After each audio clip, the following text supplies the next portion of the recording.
15 noms qui sont sortis d'un peu partout, des rumeurs qui circulaient au sujet de plein anciens de la Ligue canadienne, de la NCAA, de la NFL. Finalement, Mike Sherman sera le prochain entraîneur-chef. Plus de 40 ans dans le coaching. Il a 63 ans, ce qui pour moi n'est pas un problème. Là. Il n'est pas encore dépassé. Là. Il y a des entraîneurs qu'on voit coacher encore plus tard que ça. Beaucoup d'expérience dans la NFL. La programme, notamment les Packers, il était entraîneur-chef des Packers, il était entraîneur-chef de Texas A&M, qui est un gros programme universitaire. Lui, il a un réseau aux États-Unis, ce que Kevin Reed n'a pas nécessairement, et c'est un spécialiste de l'attaque. C'est ce qu'on a besoin à Montréal. Maintenant, les négatifs pour Mike Sherman. C'est un gars qui n'a aucune expérience dans la Ligue canadienne. C'est un gars qui n'a pas de réseau dans la Ligue canadienne. Donc, ce qui me fait croire que son groupe d'entraîneurs va probablement être composé de joueurs choisis par Kevin Reed. Ça, je suis pas un gros fan de ça. J'aime ça que l'entraîneur-chef puisse lui-même décider qui seront ses adjoints. Et évidemment, que de ne pas connaître la Ligue canadienne, c'est un pile ou face. Mark Trestman l'a réussi, il était très humble, il est rentré, a connu du succès rapidement parce qu'il a été prêt à s'ajuster. Mais il avait Anthony Calvillo aussi. Il avait Anthony Calvillo, ça c'est sûr. Ça, on parle même pas des joueurs encore, parce que là, au niveau du bassin de joueurs, du talent qu'on a chez les Alouettes, on n'en parle même pas. Là, c'est vraiment à propos de Mike Sherman. Donc, c'est un pile ou face pour moi au niveau de l'expérience, puis ce qu'il est capable de faire, puis traduire ce qu'il connaît dans le football américain pour le football canadien. On verra comment il va répondre aujourd'hui. On va l'entendre dans quelques instants. On va faire une courte pause, le temps que les Alouettes se placent pour cette conférence de presse. Et on est de retour tout de suite après les propos de Mike Sherman et de Kevin Reed, assurément. À tout de suite.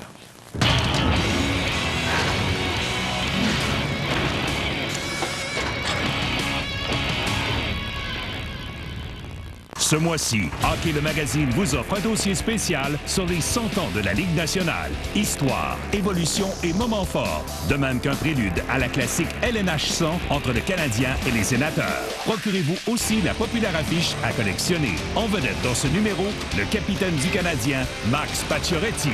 Sans oublier des entrevues avec 3 Québécois au parcours atypique. Frédéric Gaudreau, Yannick Gourde et Samuel Blais. Hockey le Magazine en kiosque et sur application mobile dès maintenant.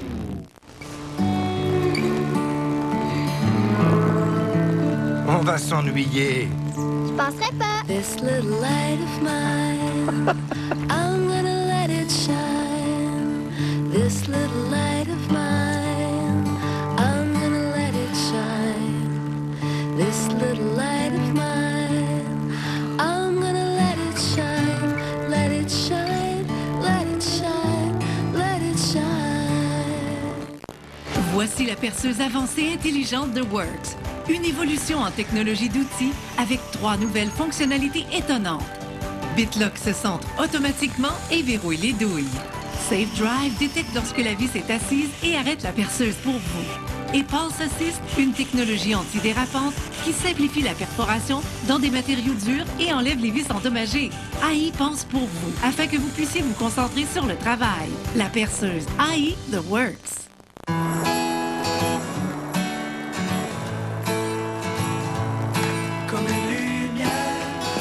Quand on s'y met tous ensemble, l'ordinaire peut devenir extraordinaire.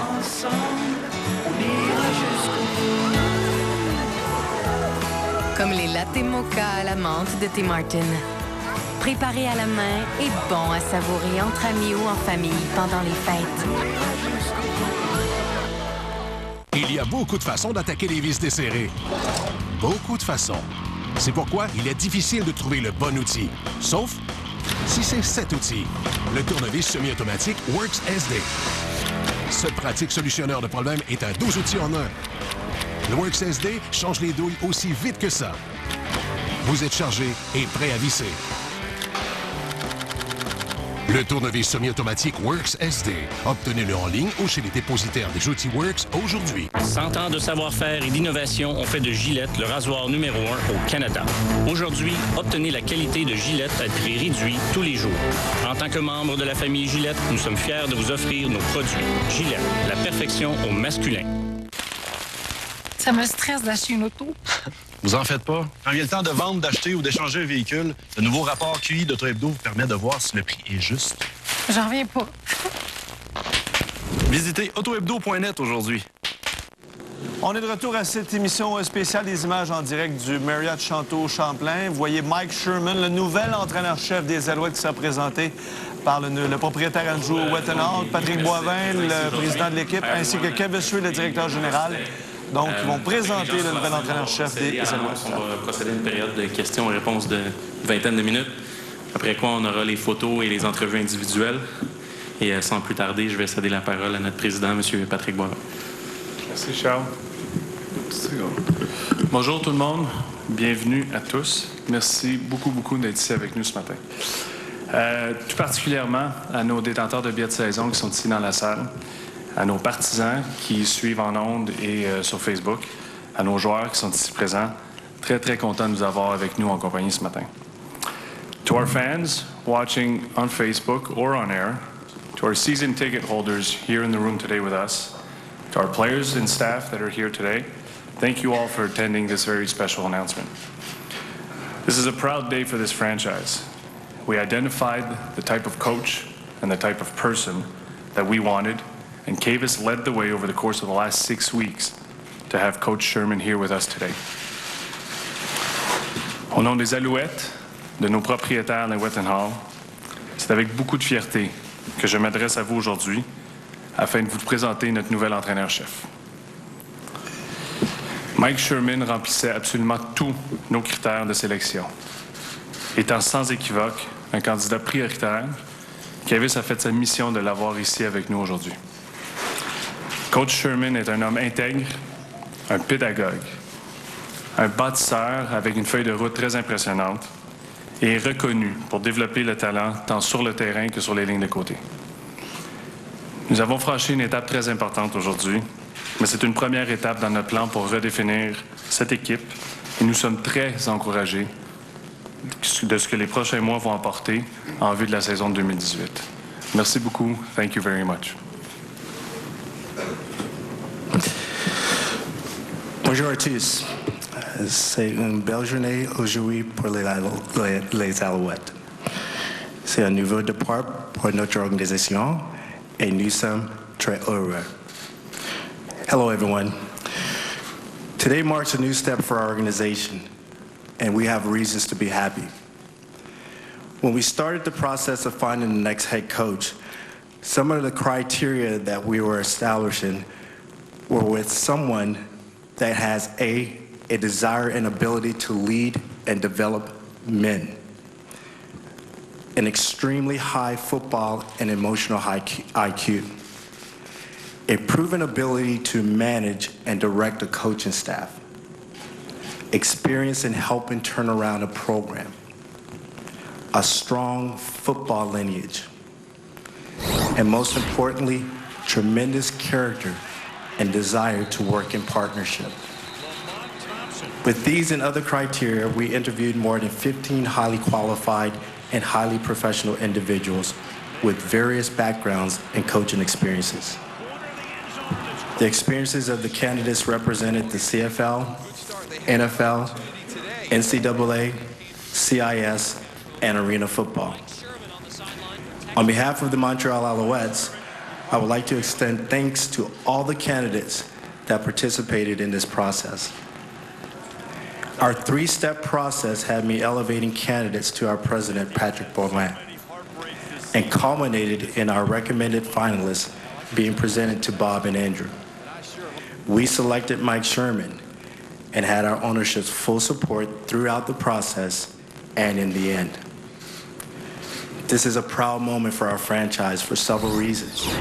First, we established a process that we wanted to govern this decision. Secondly, we held our commitment in maintaining the integrity of the process.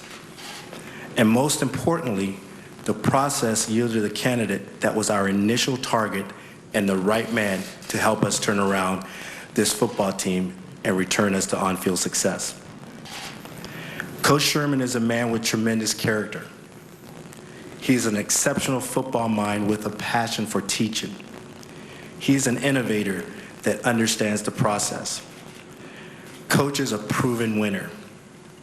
In fact, after 5 seasons in Green Bay, only the great Vince Lombardi had a better record at the time. At Texas A&M, he helped to resurrect the program and reestablish it as a football power while recruiting and developing several first-round picks in the NFL. It is my pleasure and honor to present to you Mike Sherman, head football coach of the Montreal Alouettes. Je vous présente Mike Sherman, entraîneur des Alouettes.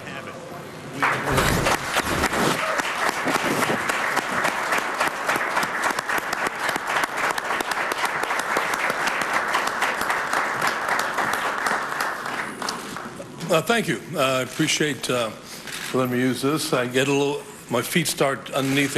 My legs get jittery, so I like to stand up when I talk. So I do it with the team, and I like to do it in this setting as well. So you probably see me stand up quite a bit. Before I begin, I want to introduce some very special people that made this trip up here with me, and I'm thankful to Andrew for allowing that to happen. But my wife of 34 years, 34? 35.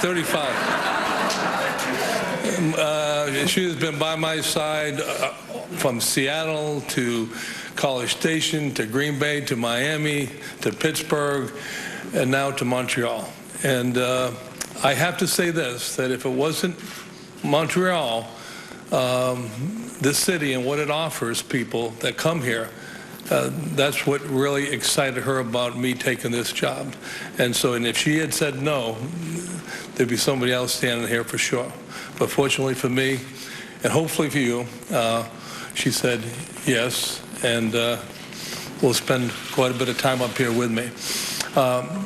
My daughter, who's 18, any of you have teenage daughters, know it's a very critical time in their lives, and she's in a position to start looking at colleges, and we're going to take a tour today, hopefully over at McGill, which is one of the top in the world. And we're very anxious to go over there and walk around their campus. My son, Matt, who works at Halliburton in Houston, made the trip up here. And none of my kids have been at any of my press conferences like this before, so this is kind of neat that they're here. He played for me at Texas A&M as a tight end, and is married to a lovely, lovely girl, Kelsey. Kelsey's studying to be a lawyer, and Matt's working on his MBA in Houston, as well as going to work every day with Halliburton. I have a daughter in LA, married to a coach with the Rams, and I have 3 grandchildren out there, another one on the way. And I have a son in Albuquerque who works for the University of New Mexico, and I have a daughter who used to work in San Antonio, University of Texas, San Antonio. Now she's an AD back on Cape Cod at a local high school, and also a basketball coach. So that's the Sherman history. And I'm glad I had the opportunity to address that. Bonjour. That's as much as we're going to get today. But it kind of rolls off your tongue. If I get a couple more to roll like that, I think I'll be okay. I got to admit, it's an honor and a privilege to be here today, standing before you and being recognized as the 24th head football coach of the Montreal Alouettes. I do want to say thank you.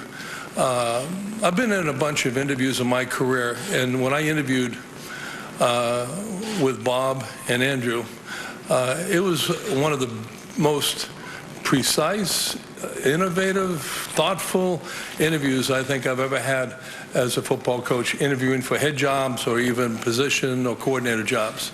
I walked out of that room saying, wow, these guys, number one, they love this team, they love this city, they want to win, and they want someone who can lead them in that direction. So when I left that room, I was very much impressed by ownership, and I want to thank you for giving me this opportunity to be the head coach of this football team.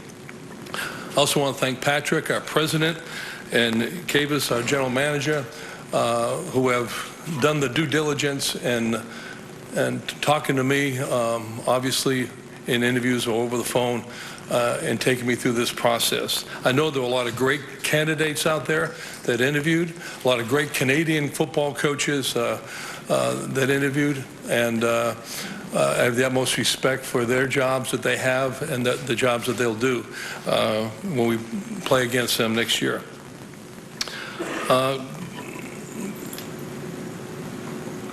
Coming to Montreal, my simple objective, and with me you're going to find what you see is what you get. There's nothing behind the curtain. You know what I'm saying? What you see is what you get. It's very simple. And I have very simple objectives. And I want this franchise to be in total alignment with this city. And what I mean by that is this city is a proud city with history and tradition. It's a passionate city.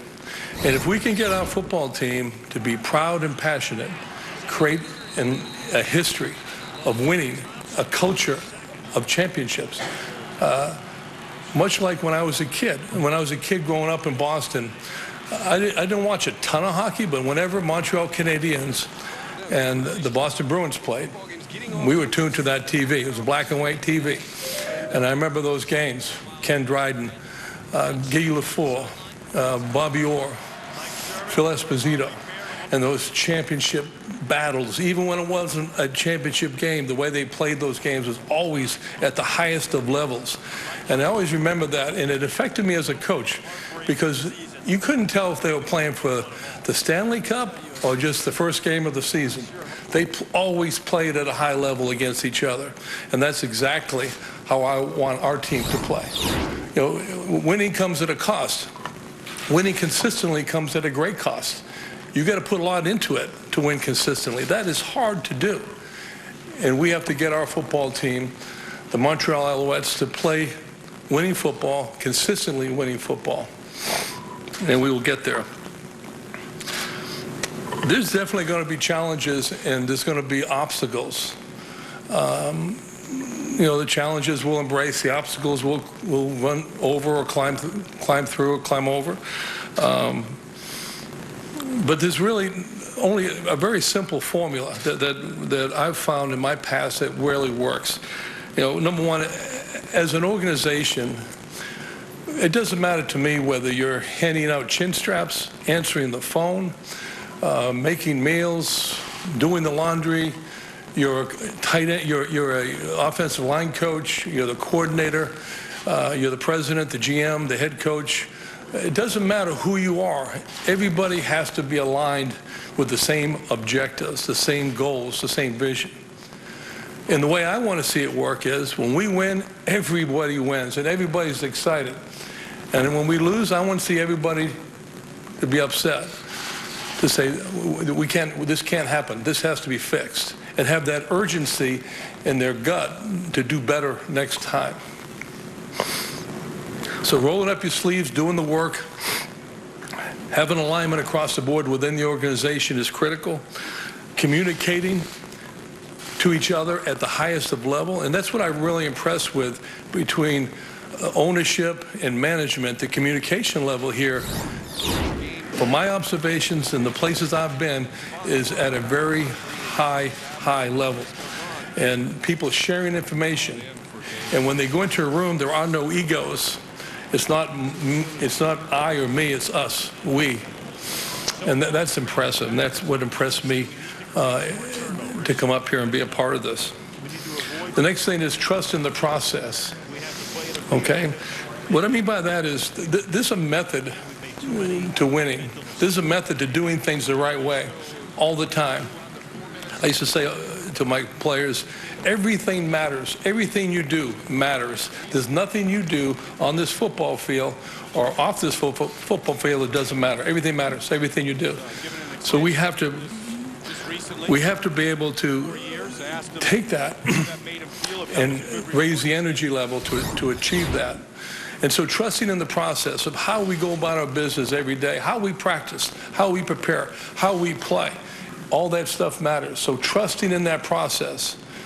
And players can wait, and a lot of times they'll wait it out. I always tell them this, one of the first speeches I give a team, we can wait it out, and you can decide whether you want to trust us or not, or you can trust us, just blindly trust us right now that we get your best, we got your back.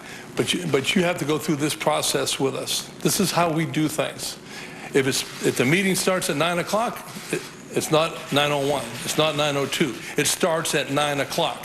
And you better be sitting in your seat. If you're supposed to do something after practice with a coach, then you do it. So this is the way we want to do things. That's part of the process and trusting in it.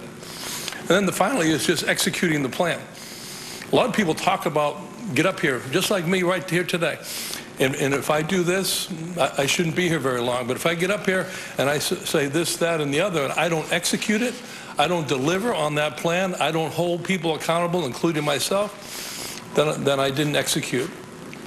So working hard, creating an alignment, communicating, trusting in the process, executing the plan, that's what we have to do here to get our culture to where we're winning consistently.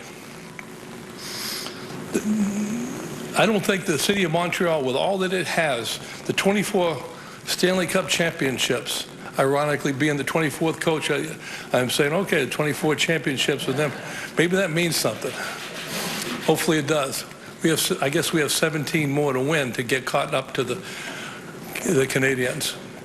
But it's a winning culture. You expect to win. The media expects to go to the game and expects to win. And it'll be critical when you lose. That's the way it is in most places that care about winning. And I understand that. Finally, what I want to talk to you about is just, you say, well, how are y'all going to do all this, okay? I think the most important thing, and this doesn't matter whether you're running a business, raising your kids, working in the community, in the government, in your church, it's the same thing everywhere. Same thing. One of the core values, we have 3 core values as a team. Very simple. 3 core values. Number 1 core value is integrity. Be honest. What does that mean? Be honest about how you played. Don't fluff it off. If you didn't play well, let's talk about it. If you're not honest, we can't fix it. If I don't say, you know what, guys, I should have called more runs than passes or passes and runs, or I should have given such and such the ball more, that's on me. I got to be honest with them. But the players at the same time have to be honest with themselves and with each other in order for us to move forward. We have to hold each other accountable. When we go in the room and watch the game tape, we got to hold each other accountable for what we did or did not do in that game. That is so important. And accept that accountability and fix what needs to get fixed. So that integrity carries a lot of weight with me. I want honest players. I want honest coaches. I don't want things hidden underneath the rug. I want everything out in front. When you ask me questions in the media or the fans, I'm going to give you an honest answer where we are. Sometimes you may appreciate it, sometimes you may not. Next one is just passion. I think when I watched tape of last year's team, we could have played with a heck of a lot more passion. And we're playing for the Montreal Alouettes. We're playing in a city that has great passion and great pride, great tradition and history. That should elevate our play, not bring us down. And so we have to give something to our fan base, to this city, that far exceeds normalcy. It's going to be above that. So playing with passion is the other core value. And with passion, I mean, loving the guy you work with. Love your teammate, your coaches. Love the fans. Love this city. Bring some emotion to it. Create relationships in the locker room. And those relationships are lifelong. And last but not least, I believe, I tell our players, you want to give back more than you take. Players give back more than they take. They're a lot happier player. They make a better impact on the team, and they make a better impact on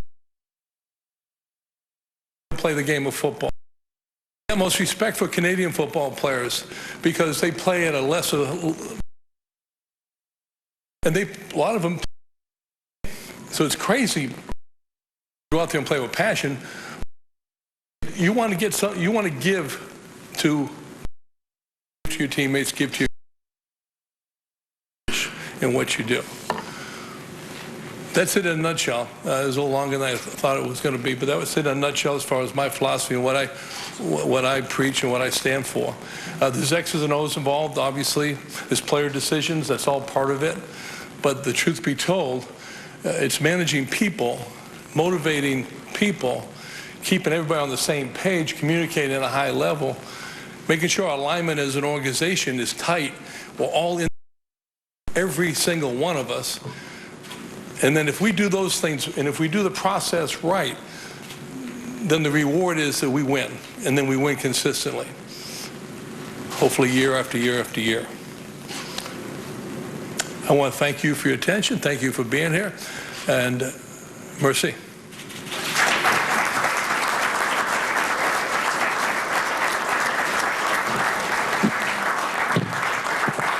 Thanks for the podium back, Coach.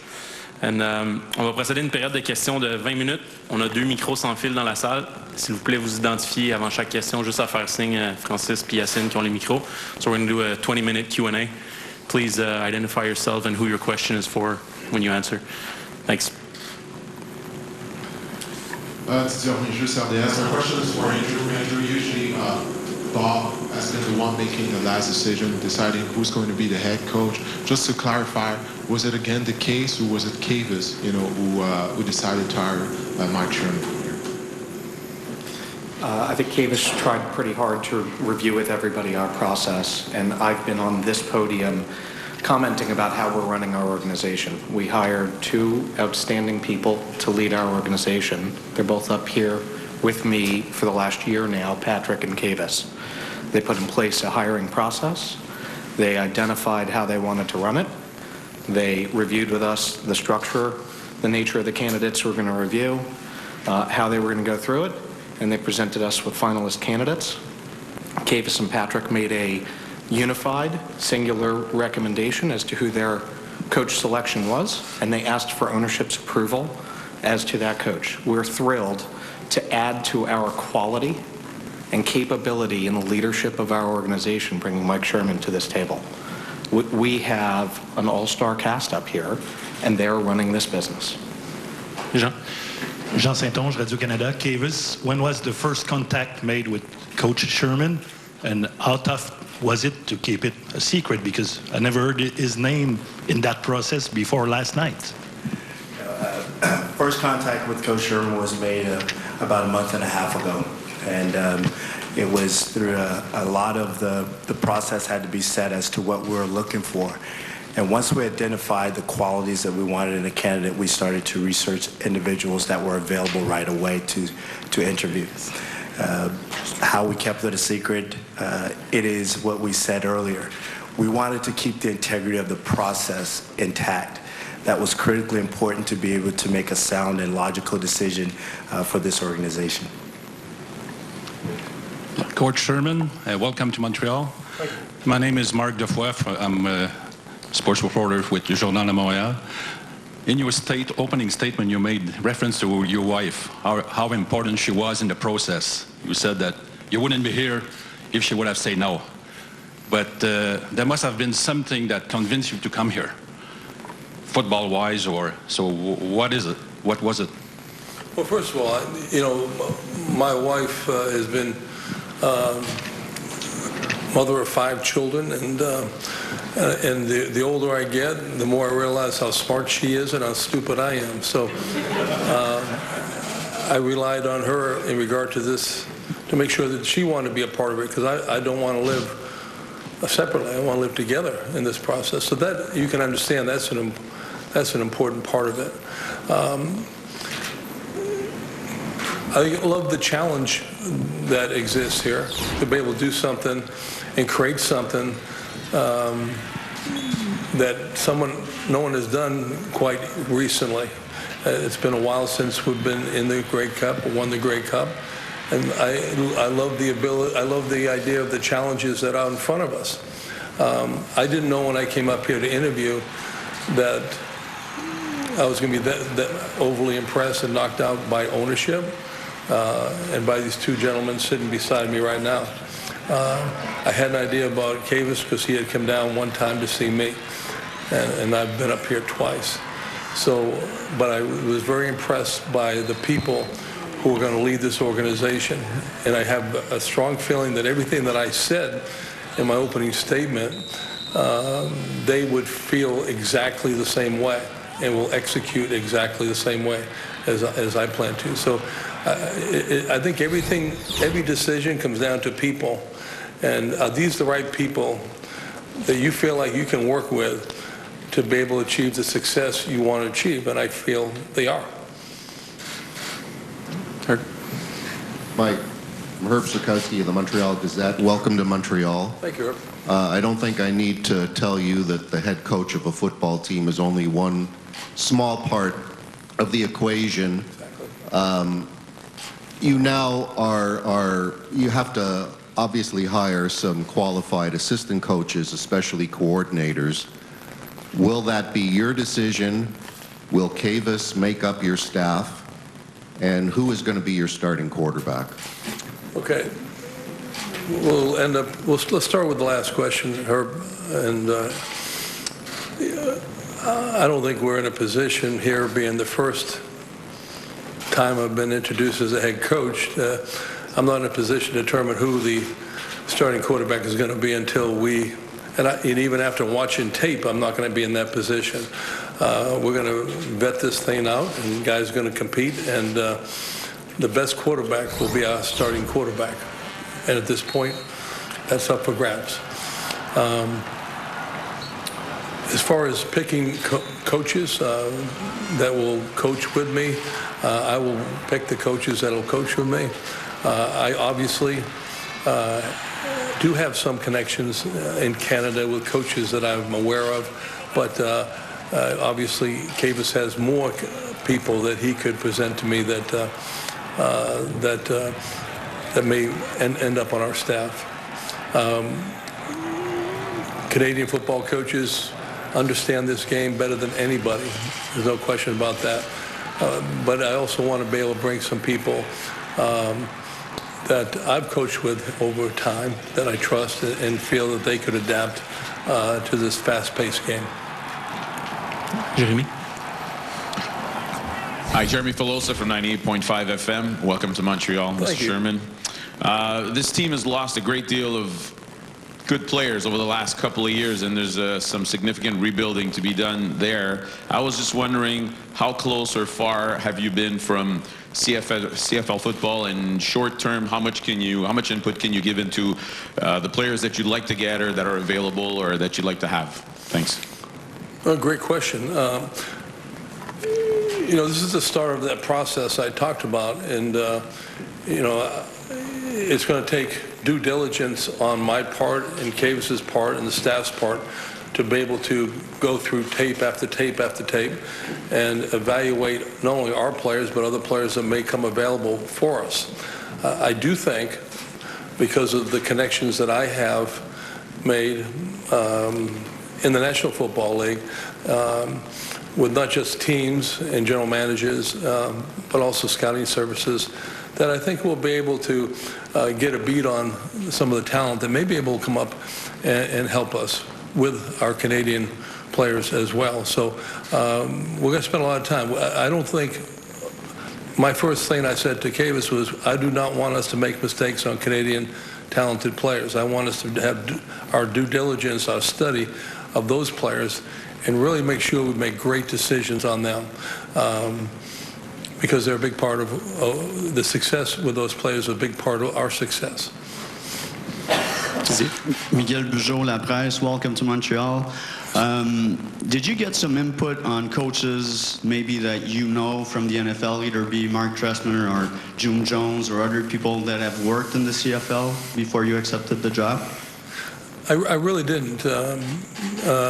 I know Mark and I know June probably better. I know they're both very successful coaches. They're calling your opponent up and asking their opinion isn't exactly a practice that I've used a whole lot of times. So in thinking about that, I got to admit, I crossed my mind, but I just didn't want to pick the phone up and say, hey, so I don't know if I would give great advice if someone called me up and was going to assume a position across the field for me at some point. So to answer your question, no, I did not. Didier? My question is for Mike Sherman. My name is Didier from RDS. You mentioned the fact that you don't have many connections here in the CFL. As far as the offensive coordinator, obviously, you coach offense, but is it a requirement for your offensive coordinator to have CFL experience? I want to have the best coach I possibly can, and I think that coach may very well be in Canada. I think it definitely helps with that coach having Canadian experience with the game, because it's different in some ways. But we have to remember, it's still blocking and tackling, throwing and catching. Those fundamentals are still the same. The 12th player adds a new dimension to the game. The width and depth of the field adds a new dimension to the game, and I don't take that lightly. But I do think that to facilitate the process, it would probably be a Canadian football coach with experience in the game up here would be a benefit to us and to me. Philippe? Hello, Mike. Bonjour. My first question is more on a personal level. You were talking about visiting McGill and everything. Do you intend to stay in Montreal permanently with some members of your family? Well, right now we live on Cape Cod. You know what Cape Cod is? Yeah. Yeah, okay. We live on Cape Cod. We're only about 4.5 to 5 hours away from here. So taking a job in Montreal is not a whole lot different than, it's even closer than Philly, you know, and it's a much prettier ride coming up here. But that's a possibility that we would be up here more, but we still have we will always maintain a home on Cape Cod. This has kind of been a vacation home for us over the years, and now we will continue to keep that home there. And I wonder, what do you know of Montreal? Have you been here a lot before? Is it your first time? Have you visited? Do you know a little bit about Quebec? What's your knowledge of it? Well, I was here on a visit, I don't know, about 10 days ago, I guess, and I wanted to see the city. The visit was mainly I wanted to see what the city was all about, and visited. I wanted to go see Notre Dame. And how impressive these buildings are. I mean, my biggest challenge is not going to work, but walking around and looking at all these beautiful buildings you all have, and the architecture. I love every part of it. Last night we had dinner. I guess you call it Old Montreal, and just fascinated by the history and the structure of the buildings. So it's a beautiful city. When I came up here the first time, I went home to my wife and said, "You're going to like it up there," and she does. And my last question is about the job that awaits the whole organization. Has been pretty tough, to put it mildly, in the last few years. So do you have an understanding of how the fans have been, how should I say that, turned off by the problems of the teams, and that credibility-wise there's a job to do for the Alouettes to get back to where they once were? Yeah, I mean, I wouldn't be sitting here if that wasn't a problem. Someone else would, this thing would be moving along smoothly and there would be no problems. But I'm very aware of, I've been made very aware of some of the problems that we've had over the last couple of years. And but that doesn't mean they have to continue. I mean, we're here to turn a page. We're here to build. We're here to put a football team on the field that y'all can be proud of, and that represents this city the way it should be represented. So it's going to take some work. It's not going to happen immediately. And if we're all willing to roll up our sleeves and get to work, step by step, we will get there. John? Hi, Mike, over here. John Liu from TSN. Welcome to Montreal. Mike, just want to reference your comment about the starting quarterback, that position would be up for grabs. I'd just like to ask you, because of your experience in Green Bay with a quarterback of the stature of Brett Favre, is your expectation or your bar for quarterbacks higher than most when considering that the job here will be up for grabs? Is my expectation higher than most head coaches? Yeah, well... because I coach Brett Favre? Right, relative to what you would expect from your starting quarterback in a competition for that job here. Well, I mean, having coached for 38 years, I mean, I've had some really, really great players, and I've had some try-hard guys, and I've had, different levels of players. And, the Brett Favre's come along once every 100 years. So I don't have any anticipation that we have to have that caliber player to win football games. I've had teams in the past that have won football games. I coached Ryan Tannehill at Texas A&M. And he was a receiver, made him into a quarterback. And then he's slowly grown into who he is today. And he's not Brett Favre. So I don't think my expectations are too lofty. I think you look at the talent and you try to get the most you can out of that talent and know what he's capable of doing. And that's what we're going to do. Question for Kavis. Excuse me, Kavis. Near the end of the season, you'd admitted that the roster needed to get younger. So I'm wondering how far into the process of personnel decisions are you in terms of moving the club to making it younger, as you had put forward? That's something that we said that we were going to definitely look at. But in being true to the process that we've established, it's very important that we establish a new head coach and establish a coaching staff. And again, being dedicated to a process that will yield us the best result, review with the coaching staff and our personnel people and decide what direction we want to go in terms of talent. On va prendre 3 dernières questions. On a Eric, Joey puis Bill. The first one is for Andrew and Kavis. Eric from RDS.ca. I'd like to know, how do you think you've been able to convince a man like Coach Sherman to accept that challenge? I have to defer to Kavis, but I'm certain it has to do with good looks.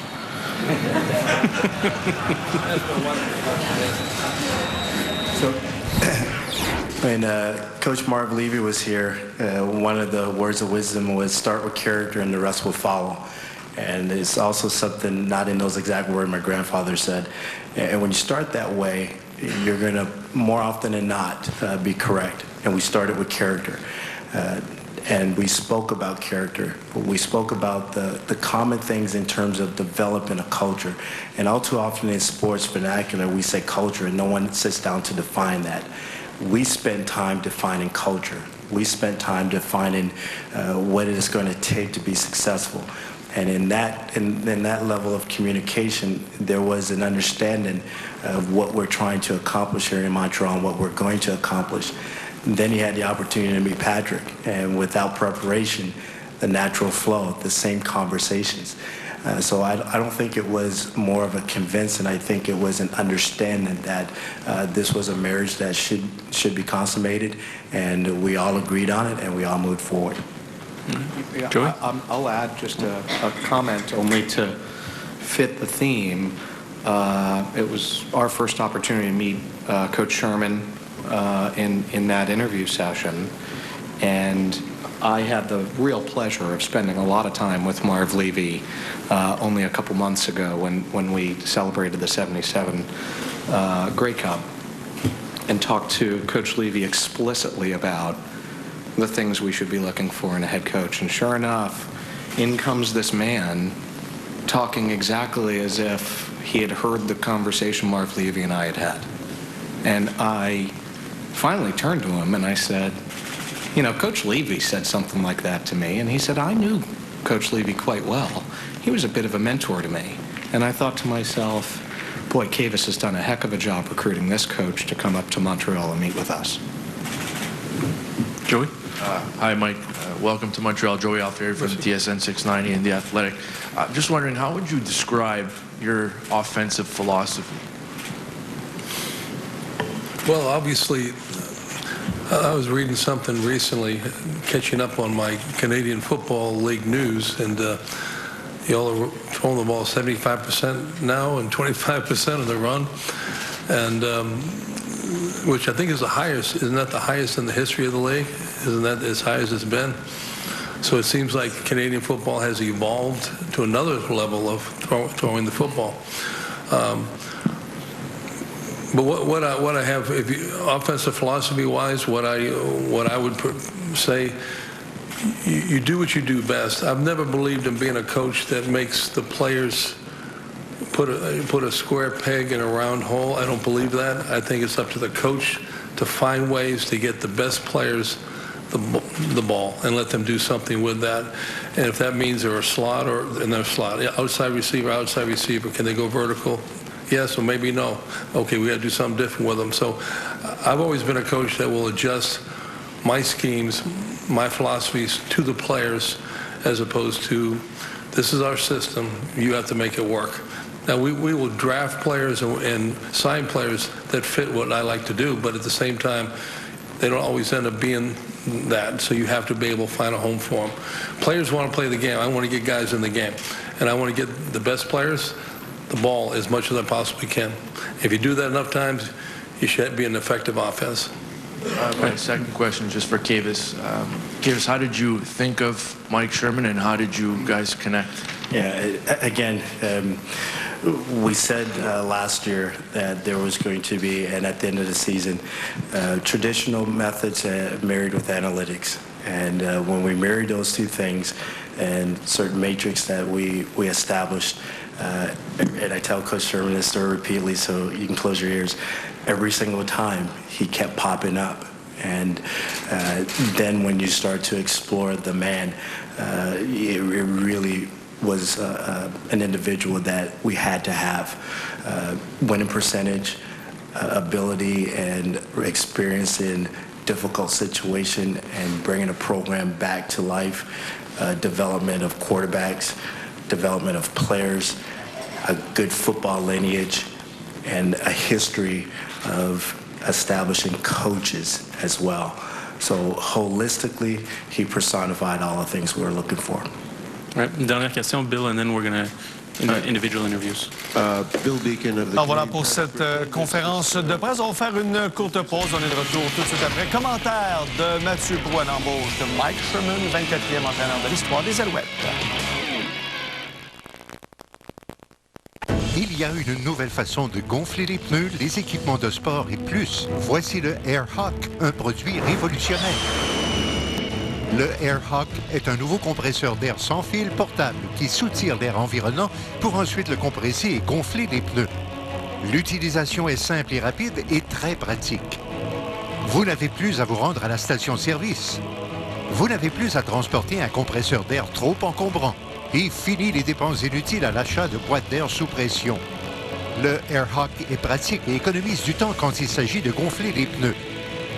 Et de plus, le AirHawk peut déterminer la pression du pneu et s'arrête automatiquement quand celle-ci est atteinte. Le AirHawk peut vous épargner bien des soucis. Les traditionnelles pompes à main sont toujours difficiles à utiliser. Le AirHawk est simple, rapide et beaucoup plus efficace. Plusieurs buses d'air sont fournies pour en accommoder l'utilisation. Rien de plus frustrant quand un ballon est dégonflé. Mais avec le AirHawk, ce n'est plus un problème. Autrefois, le simple fait de gonfler des accessoires de piscine ou des matelas pneumatiques représentait toute une corvée. Mais avec le AirHawk, tout est tellement plus simple. Le AirHawk n'est pas un produit bon marché dont on se débarrasse à la première occasion. Le AirHawk est un appareil solide que vous utiliserez régulièrement. Les autres outils semblables sans fil peuvent coûter plus de 100 $. Appelez maintenant et vous obtiendrez votre AirHawk pour 2 paiements de 39,95 plus les frais de livraison. Mieux encore, si vous commandez aujourd'hui, vous recevrez l'ensemble AirHawk de luxe sans frais supplémentaires. Vous obtiendrez le boîtier de transport, le chargeur pour voiture et la lampe DEL intégrée sans frais additionnels. N'attendez pas à commander maintenant, puisqu'éventuellement, vous aurez besoin du AirHawk. Appelez au numéro affiché à l'écran ou visitez-nous en ligne à acheterairhawk.ca, acheterairhawk.ca et recevez votre AirHawk maintenant. Pour un soulagement de la congestion nasale sans médicaments, essayez Navage. Navage est le seul nettoyeur nasal avec succion légère et irrigation saline qui circule d'une narine à l'autre. Navage soulage naturellement les allergies et les rhumes en éliminant les allergènes, le mucus, la poussière et les germes. Il m'arrivait souvent de souffrir de congestion des sinus, mais Navage a réglé le problème. Je peux enfin respirer. Maintenant disponible chez Jean Coutu ou essayez-le sans risque en visitant navage.ca. Bien sûr, c'est son cadeau, mais vous avez le droit d'en profiter aussi. Jusqu'à samedi, chez Moores, profitez de 60 % de rabais sur les chandails et vêtements d'extérieur, de complet à 199,99 $ et de l'offre 2 pour 1 sur certains articles. Taillé pour les fêtes, taillé pour vous. Voici la perceuse avancée intelligente de Works. Une évolution en technologie d'outils avec 3 nouvelles fonctionnalités étonnantes qui simplifient percer, visser et changer de douille à jamais. La perceuse AI de Works.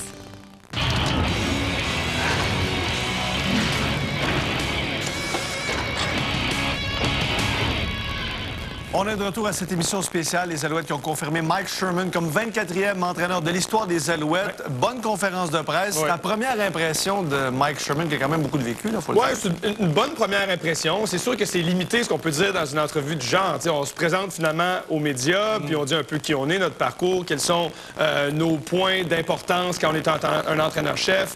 Notre vécu, mais j'ai quand même aimé. J'ai aimé famille. Ouais, mais moi, j'ai aimé ça qui débute en remerciant sa famille. Moi, ça me dit que c'est un gars qui est priorité à bonne place. C'est un... Puis dans le sport professionnel, tout souvent, on devient des machines, puis on devient des gars qui sont des fiches. Puis toi, t'es un gars de 57 victoires, 36 défaites. Toi, t'es un gars qui a tel parcours. Mais avant ça, ce sont des humains. Puis si tu veux motiver des joueurs de football, il faut que tu trouves ce qui fait triper l'humain avant de faire triper de l'athlète. Et ça, j'aime ça. Il y a des espèces de...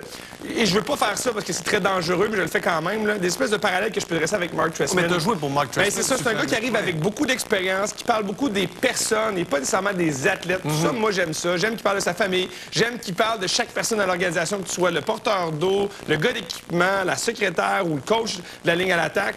Tout le monde est important, puis je veux que tout le monde soit dans le même processus. Ça, j'aime ça beaucoup aussi. Il a parlé de passion aussi. Il dit, j'ai regardé des matchs de l'an dernier et je voyais que ça manquait de passion dans cette équipe. Ce qui est intéressant dans ce commentaire-là, c'est que c'est vrai, d'abord, hein, on le sait, parce que l'équipe l'année passée manquait définitivement de passion, mais ce qui est intéressant, c'est que le gars qui dirigeait l'équipe était juste à côté de lui. C'est Kavis Reed. Alors, quelque part, il n'a pas peur de dire les vraies choses puis de dire, écoute, l'équipe que toi, tu dirigeais, là, elle n'avait pas de passion. Moi, je vais essayer d'amener ça ici à cette organisation-là. Donc, ça me dit que c'est un gars qui a une prestance, il a 63 ans, il est en pleine confiance. Kavis Reed est quelqu'un qui aime manipuler, avoir contrôlé ce qui est autour de lui. Pas l'impression que Mike Sherman va se laisser, lui, contrôler par Kavis Reed. Donc, j'espère qu'il va avoir les coups des franches.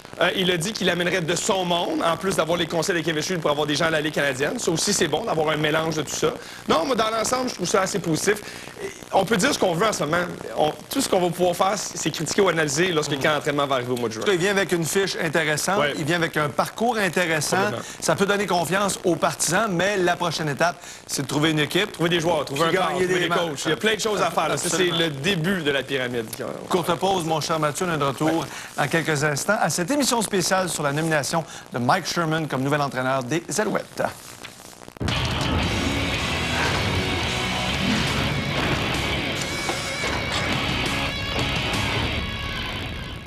Jumanji.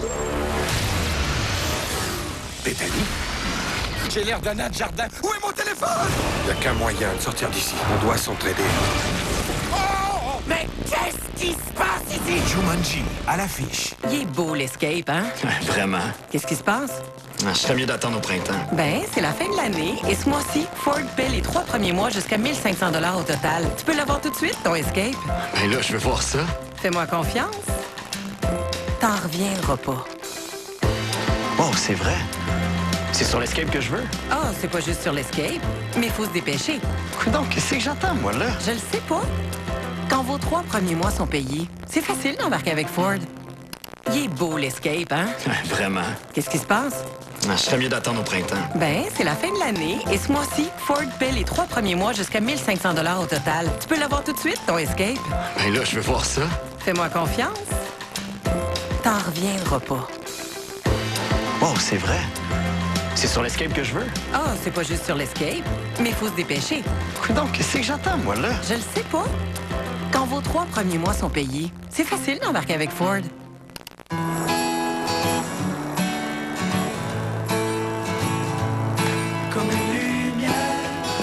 Quand on s'y met tous ensemble, l'ordinaire peut devenir extraordinaire.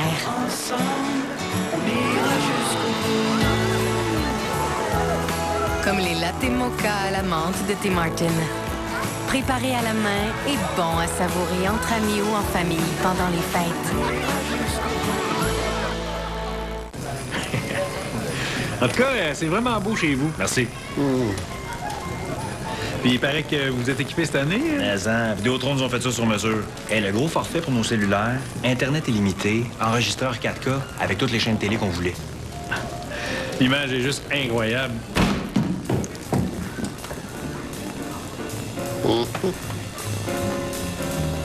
Offrez-vous un forfait sur mesure pour des fêtes sur mesure. Seulement avec Vidéotron. Voici le Works Pegasus, la nouvelle génération tout en un de tables de travail et système de verrouillage. Les tables de travail ordinaires ne sont pas de taille. Pegasus a des pinces intégrées qui maintiennent les matériaux ajustés à tout angle.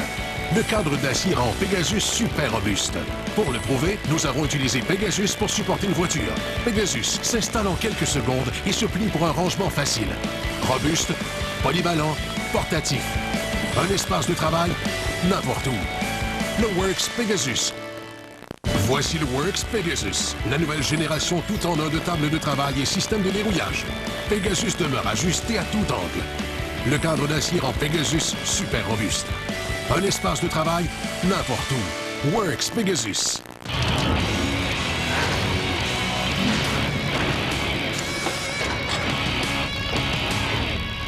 Alors, Mike Sherman est le nouvel entraîneur-chef des Alouettes. Mathieu, est-ce que le partisan peut être rassuré à partir de maintenant, lui qui trouve ça difficile depuis quelques années? Écoute, il reste beaucoup de chemin à faire pour développer la confiance, mais c'est un embauche qui est fort intéressant, moi, je trouve, du côté des Alouettes. C'est quelqu'un d'expérience, quelqu'un qui arrive avec un gros bagage, quelqu'un qui connaît l'attaque. Donc, je trouve que c'est très, très encourageant. Et surtout, il a un bon réseau aux États-Unis. Il en a parlé, puis on a parlé brièvement, mais lui a des contacts pour aller dénicher des joueurs. Et ça, c'est pas à négliger, parce que c'est une grosse partie de développer une équipe, c'est d'amener des bons joueurs. Il va aider Kavis Reed dans cette optique-là. Alors ça, c'est encourageant. Maintenant, on va voir qui va embaucher comme entraîneur adjoint. Et là, je pourrais vous dire, ça vaut la peine, c'est bon ou non. Mais pour l'instant, je trouve que c'est intéressant. En tout cas, ça va créer une petite étincelle en vue du début du camp d'entraînement l'année prochaine, en tout cas. Oui, parce que c'est un gros nom, quelqu'un qui va attirer beaucoup d'attention. Ça redore quelque peu le blason de l'équipe. Alors, j'ai hâte de voir pour la suite des choses. On ne peut pas aller plus bas chez les Alouettes. On non, ne peut que monter. Il n'y a qu'une direction. Alors, la base est mise pour la prochaine saison. Merci beaucoup, Mathieu. Au revoir tout le monde.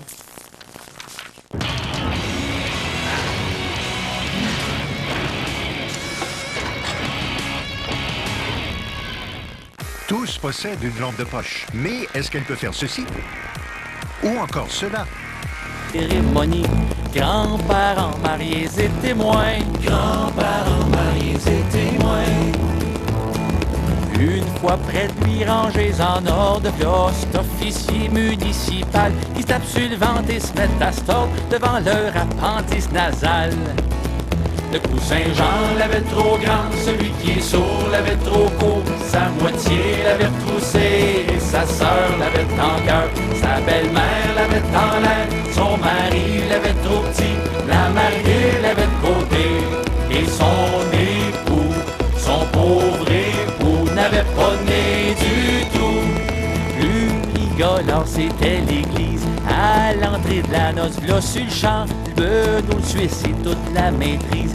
Qui se prennent à rire, c'était crevant. Qui se prennent à rire, c'était crevant. L'enfant de cœur qui servait la messe ne put s'empêcher d'éclater. C'est au point qu'enfin, je vous le confesse, tout le monde se mit à rigoler. Le cousin Jean l'avait trop grand, celui qui est sourd l'avait trop court, sa moitié l'avait retroussé, sa sœur l'avait en cœur, sa belle-mère l'avait en l'air, son mari l'avait trop petit, la mariée l'avait de côté, et son époux, son pauvre époux, n'avait pas né du tout. Le festin se prit chez le père la drouille, un restaurant des mieux notés.